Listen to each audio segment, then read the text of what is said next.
Assalamualaikum warahmatullahi wabarakatuh. Perkenalkan, nama saya Siti Haliza. Saya dari kelompok 7. Pada kesempatan kali ini saya akan mempresentasikan hasil mind mapping yang telah saya buat, yang berjudul Bagaimana Dinamika Historis Konstitusional, Sosial Politik, Kultural, serta Konteks Kontemporer Penegakan Hukum yang Berkeadilan. Terbagi menjadi 4 pokok. Yang pertama, menelusuri konsep dan urgensi penegakan hukum yang berkeadilan.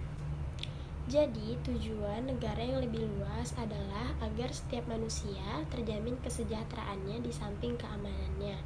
Dengan kata lain, negara yang memiliki kewenangan mengatur masyarakat perlu ikut mensejahterakan masyarakatnya. Seandainya di sebuah negara atau di sebuah masyarakat tidak ada hukum, bagaimana keadaannya nanti? Thomas Hobbes dalam bukunya Leviathan pernah mengatakan Homo homini lupus, yang artinya manusia adalah serigala bagi manusia lainnya. Namun menurut Cicero pernah mengatakan ubi societa ibi ius, yang artinya di mana ada masyarakat, di sana ada hukum.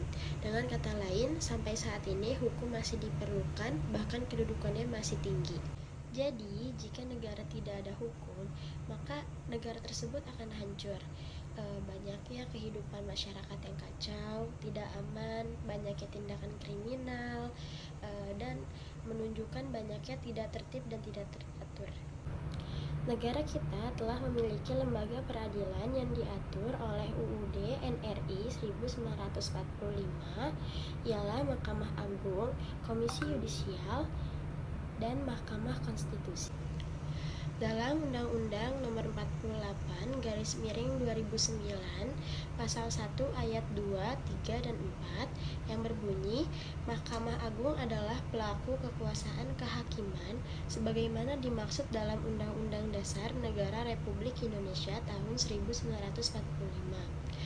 Kemudian, Mahkamah Konstitusi adalah pelaku kekuasaan kehakiman sebagaimana dimaksud dalam Undang-Undang Dasar Negara Republik Indonesia tahun 1945. Kemudian, Komisi Yudisial adalah lembaga negara sebagaimana dimaksud dalam Undang-Undang Dasar Negara Republik Indonesia tahun 1945. Kemudian, bagaimana badan-badan peradilan lainnya dalam menegakkan hukum dan keadilan? Dalam teori tujuan negara, pada umumnya ada 4 fungsi negara yang dianut oleh negara-negara lainnya. Yang pertama, melaksanakan ketertiban dan keamanan. Yang kedua, mengusahakan kesejahteraan dan kemakmuran rakyat. Yang ketiga, pertahanan. Yang keempat, menegakkan keadilan. Fungsi ini dilaksanakan dengan melandaskan pada hukum dan melalui badan-badan peradilan yang didirikan sebagaimana tempat mencari keadilan. Kemudian, pokok yang kedua yaitu menggali sumber historis sosiologi politik tentang penegakan hukum yang berkeadilan di Indonesia. Gustav Radbruch, seorang ahli filsafat Jerman, mengatakan bahwa untuk menegakkan hukum ada 3 unsur yang selalu harus diperhatikan, yaitu yang pertama, unsur keadilan, yang kedua, unsur kemanfaatan, dan yang ketiga adalah unsur kepastian. Salah satu tujuan negara Republik Indonesia adalah melindungi warga negara atau menjaga ketertiban. Selain berupaya mensejahterakan masyarakat, ada 2 pembagian besar hukum. Yang pertama, hukum privat, ialah hukum yang mengatur hubungan antar manusia, individu yang menyangkut kepentingan pribadi. Misalnya, masalah jual beli, sewa menyewa, pembagian waris. Kemudian yang kedua itu ada hukum publik, ialah hukum yang mengatur hubungan antara negara dengan organ negara atau hubungan negara dengan perorangan yang menyangkut kepentingan umum. Misalnya, masalah perampokan, pencurian, pembunuhan, penganiayaan, atau tindakan kriminal lainnya.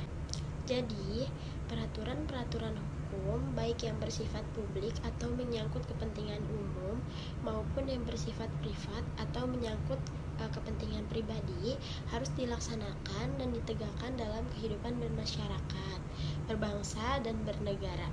Jadi negara hukum adalah negara yang setiap kegiatan penyelenggaraannya pemerintahannya didasarkan atas hukum yang berlaku di negara tersebut. Dalam upaya mewujudkan sistem hukum nasional yang bersumber pada Pancasila dan Undang-Undang Dasar Negara Republik Indonesia tahun 1945, bukan hanya dilakukan pembaharuan materi hukum, tetapi yang lebih penting adalah pembinaan aparatur hukumnya sebagai pelaksana dan penegak hukum.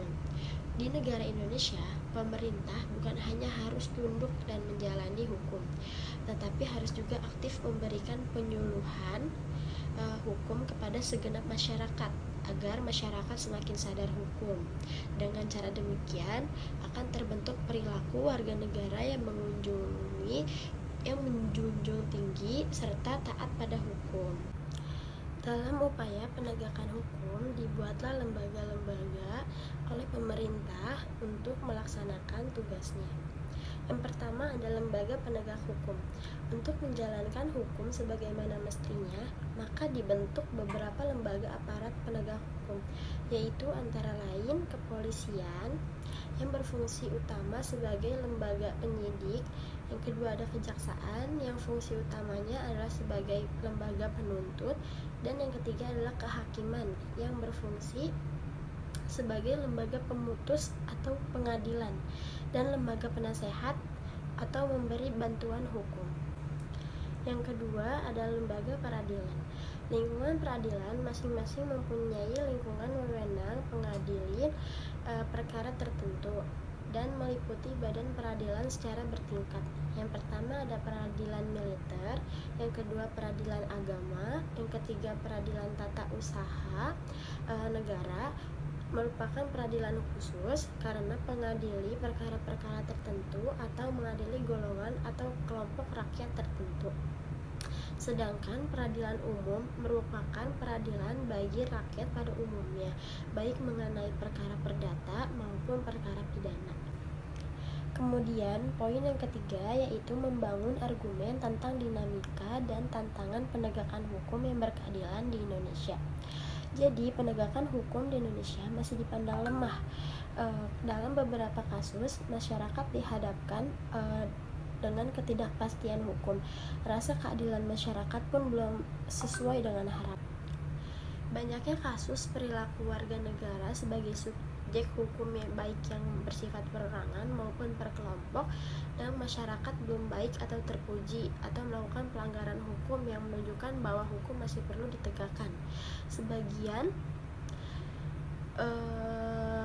masyarakat bahkan merasa bahwa aparat penegakan hukum masih sering memperlakukan hukum sebagai pisau yang tajam ke bawah tapi tumpul ke atas. Di era globalisasi yang penuh dengan iklim materialisme, banyak tantangan yang dihadapi oleh aparat penegak hukum. Mereka harus siap melakukan perbuatan akhlak yang mulia dan karakter kuat dalam menjalankan tugas. Dalam hal ini, aparatur penegak hukum harus menahan berbagai cobaan ujian yang dapat berakibat jatuhnya wibawa sebagai penegak hukum. Penegak hukum harus tahan terhadap upaya oknum masyarakat atau pejabat lain yang mencoba menyuap.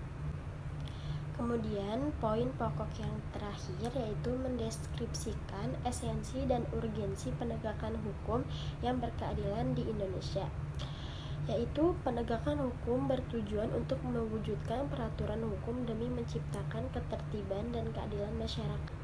Apa yang tertera dalam peraturan hukum atau pasal-pasal hukum yang material seyogianya dapat terwujud dalam proses pelaksanaan atau penegakan hukum di masyarakat.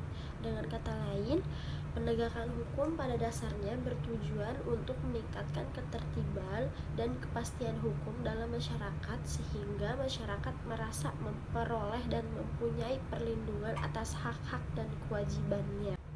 Cukup sekian presentasi dari saya, kurang lebihnya mohon dimaafkan. Wassalamualaikum warahmatullahi wabarakatuh.